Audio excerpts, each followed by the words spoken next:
За гадаад харилцааны яамны энэ тайлан дээр хоёр хөршийн буюу одоо Монгол Хятадын харилцаа дотор ийм зүйл орсон байна л да. Бүгд найрамдах Хятад ард улсад ерөнхий сайд ил оюун эрдэнэ 2 дугаар сарын 14-өөс 15-ны өдөр Харбин хотноо олсон 9 дахь удаагийн Азийн өвлийн наадмын хаалтын ажиллагаанд бүгд найрамдах Хятад ард улсын төрийн зөвлөлийн ерөнхий сайд Ли Чяны урилгаар оролцов. Мөн ерөнхий сайд ил оюун эрдэнэ 5 дугаар сарын 14-нд Монгол Хятадын гашуун сухад ганц мод хил дамсан төмөр замын шав тавих ёслолд оролцвоо гэж. За энэ одоо бидний яриад байгаа Харбины гэрээ. За яг манай энэ байнгын хороо бол энэ Харбины гэрээг дэмжих шийдвэрийг бид нар хамтдаа гаргаж ирсэн. За тэр үед Бат цэцэг сайд та, Туван сайд, за Дэлгэр сайхан сайд гэд энэ дээр голж ажиллаж исэн хүмүүс. Хэрвээ би буруу санаагүй бол Харбины гэрээг үзгэлэхэд та мөн хамт Харбинд айлчилж исэн баг. За та айлчлаг баг. За өнгөрсөн 7 хоног мэдээж парламентын ардчилтаа ус учир нээлттэй бид нар асуудлуудаа хилцдэг. За сөрөг хүчний зүгээс бол энэ одоо хэрэгжээд 2 жилч хүрээгүй байгаа энэ хилцээрийг бол одоо хэн шалгах төр ороо байгуулъя гэдэг санаачлаг гаргаад за санал хураалт явагдахад үүн дээр гадаад иргэн сайд та хэн шалгах төр ороо хийх нь зөвөө гэж ийм одоо санал өгсөн байсан.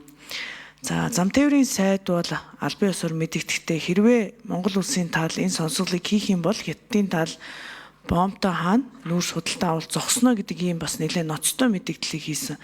Тэгэхээр та энэ санал хураалтыг би магадгүй алдаатай өгсөн болов уу, саналаа тэгж өгсөн болов уу гэж бодож байна. Тэгэхээр гадаад харилцааны сайдын хувьд энэ одоо манай Монгол улсын одоо гадаад бодлогын нэг цонхны бодлогот ийм бодлоготой байгаа мó?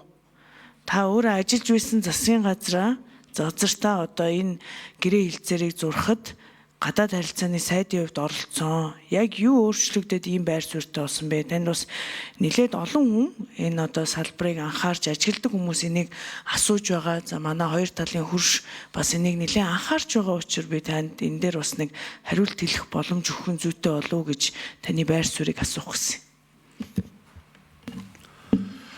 За болмог шинэ асуулт нэрүүлээ Бат цэцэг сайд. Байнгын орон дарга надад энэ цогтоотор сайдын хандлага ерөөсөө таалагдахгүй байгаа. Өөрөө сайд байсан бижиж байнга ийм сонин үйлдэл гаргадаг. Би асуултанд хариулахаас татгалзаж байгаа шүү. Цаашдаа ч гэсэн би татгалзсан. Болормог шүүний хувьд маш буруу ойлголттой. Нэгдүгürt би эсрэг санал өгөөгүй. Хоёрдугаар тэр гэрээнд засгийн газрынхаа нэгдмэл байдлыг хангаад кабинетаа зарчмыг бариад өнөөдрийг хүртэл дэмжиж явж байгаа. Энэ гэрээг байгуулахад нь оролцсон. Манай яам бол орчуулганд нь оролцсон. Уулзалт арга хэмжээг зохион байгуулахыг мэдээж зохион байгуулсан. Одоо хүртэл тэр байр суурьндээ хിവэрэ байгаа гэдгийг хэлээ.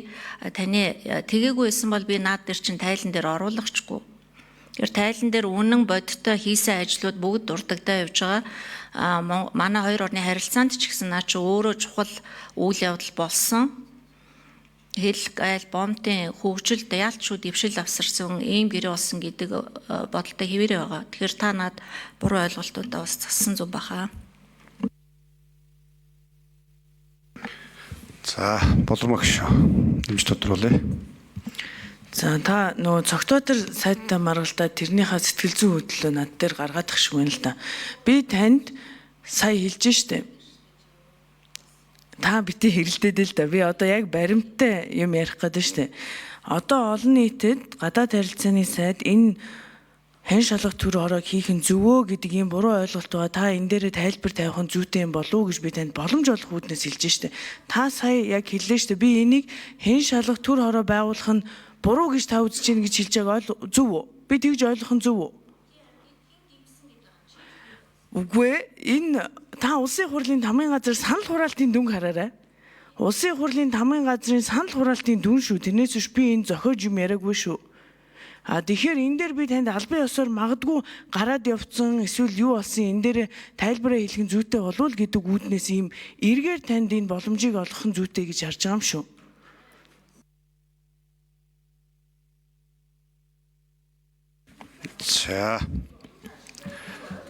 За би нэг хэд асуултуудыг